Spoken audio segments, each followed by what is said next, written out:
ये बिक जाती है पैसों पे। कमाई तो खाता है, 10-10 रुपए वाली गोली वो हजारों में बेचता है।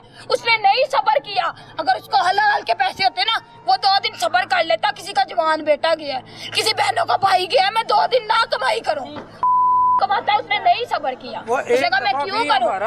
एक दफा भी हमारे घर में नहीं आया। अफसोस कर सारे हम इसके पेशेंट हैं, इसकी शॉप पे आते हैं मेडिसिन लेने इसके, तो ये एक दिन नहीं आया कि बंदा हमसे आया है कि उसके घर जाए कि कोई बंदा अफसोस करे।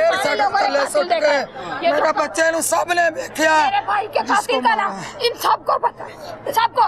डॉक्टर को बिलखसूस पता है, डॉक्टर को पता है मेरे भाई का कातिल कौन है। उसने वीडियो नहीं दी, अब इस चीज का 100% यकीन हो गया कि डॉक्टर को पता है कातिल कौन है। डॉक्टर ने पता, इसको दरवाजे बंद उधरों खोल के सामने तक मार के दरवाजे बंद कर आपको वो रिकॉर्ड हुआ है वो। हाँ जी, इसके मेरा बच्चा मरवाया, इस डॉक्टर ने मरवाया, इमरान ने।